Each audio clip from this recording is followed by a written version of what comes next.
আজ ভোর 6টায় আমার দেশের নেত্রী বেগম খালেদা জিয়া দীর্ঘদিন মৃত্যুর সঙ্গে পাঞ্জা লড়ে আজ ভোর 6টায় উনি না ফেরার দেশে চলে গেছেন। 1982 সালে বিএনপির শূন্যতায় উনি বিএনপি যোগ দিয়েছিলেন। বিএনপি যোগ দেওয়ার পরে উনি সর্বপ্রথম আমার মনে আছে রাজশাহীতে মুসলিম হাই স্কুল মাঠে উনি এসেছিলেন। আমরা অনেক বাস নিয়ে আমরা গিয়েছিলাম। দীর্ঘদিনের রাজনীতি জীবনে উনি অনেক কষ্ট করেছেন, জেল খেটেছেন, মানুষের জন্য সংগ্রাম করেছেন, গণতন্ত্রের সংগ্রাম করেছেন। তারপরে কোনো সময় উনি গণতন্ত্রের জন্য উনি আপোস করেননি। উনি বাংলাদেশের মানুষকে ভালোবেসে মানুষের জন্যে মানুষের সুখে ভালো থাকে সে চেষ্টা চালিয়েছেন। দেশের নেত্রী বেগম খালেদা জিয়া আমাদের এই অঞ্চলে অনেকবার এসেছেন। উনি সুদূর বাগমারাও গিয়েছেন, আমার মনে আছে। আমরা সেদিন অনেক বাস ট্রাক নিয়ে আমরা গিয়েছিলাম বাগমারাতে। আসলে ওনার কথা আমরা ভুলতে পারবো না। উনি আমাদের অঞ্চল অনেক অবদান রেখেছেন। আমরা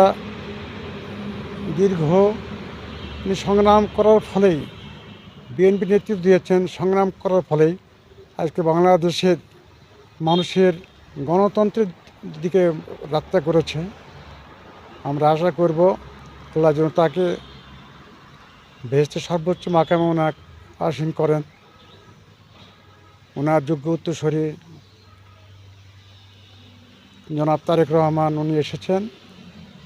উনি আমার বাংলাদেশের হাল ধরবেন। বাংলাদেশের যে শূন্যতা সৃষ্টি হলো, বাংলাদেশের মানুষকে সেই অভাবকে পূরণ করবেন, এটাই আমার প্রত্যাশা। আমি সর্বোপরি আবারও বলছি যে আমাদের দেশের নেত্রী বেগম খালেদা উনি কেউ লোক ত্যাগ করেছেন।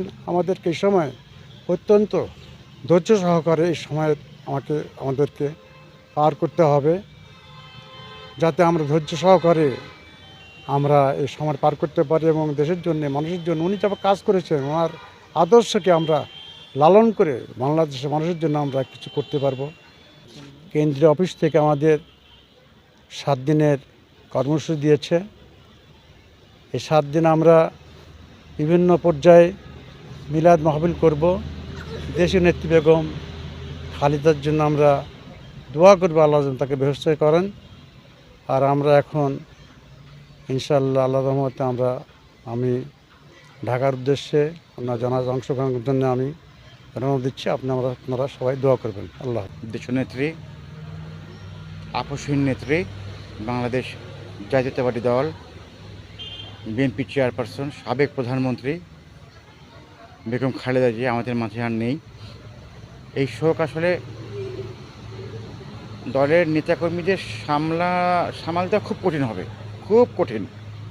আমাদের আজকে যে আমরা ভালো আছি, আমাদের দেশের মানুষ যে ভালো আছে, গণতান্ত্রিকভাবে কথা বলতে পারছে, এইটা আমাদের দেশনেত্রী বেগম খালেদা জিয়ার আত্মত্যাগের ফলেই আমরা অর্জন করতে পেরেছি।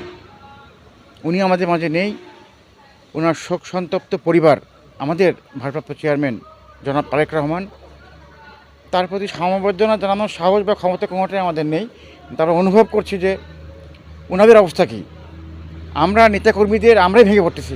তো সত্যি কথা, আমরা অত্যন্ত আবেগ আপ্লুত। আমরা এই মুহূর্তে আমাদের পুঠিয়া দুর্গাপুর থেকে নেতাকর্মী সহ ঢাকার উদ্দেশ্যে রওনা দেওয়ার জন্য প্রস্তুতি নিয়েছি। আমরা এখনই রওনা দেব। ওনার জানাজায় অংশগ্রহণ করব ইনশাআল্লাহ, এবং দাফনে অংশগ্রহণ করব। আর পাশাপাশি পুঠিয়া দুর্গাপুরের নেতাকর্মীদেরকে ধৈর্য ধারণ করার আহ্বান জানাচ্ছি। পাশাপাশি আমরা তার জন্য দোয়া অব্যাহত রাখব। দোয়া থাকবে আমরা দোয়া করব আমাদের দেশনেত্রী বেগম খালেদা জিয়াকে যেন মহান আল্লাহ রাব্বুল আলামিন বেহেশতের সর্বোচ্চ স্থানে অধিষ্ঠিত করে রাখেন। আর বিশেষ করে আমাদের দলের যে অপূরণীয় ক্ষতি হলো, আমাদের দল এবং দেশের অপূরণীয় ক্ষতি হলো, যে ক্ষতি আসলে পূরণ করা সম্ভব কিনা আমাদের জানা নেই, বা কীভাবে এই ক্ষতি পূরণ হবে সেটিও আমাদের জানা নেই। তবে আমরা জনাব তারেক রহমানের প্রতি আস্থাশীল, এখন ওনার দায়িত্বটি আরও বেড়ে গেল। আমাদের দেশনায়ক তারেক রহমানের দায়িত্ব এখন আরও বেড়ে গেল। ওনার 25 তারিখে যে ভাষণ দিয়েছেন, এটি একটি ভাষণ নয়, এটি আসলে আমাদের জন্য একটি দিক নির্দেশনা।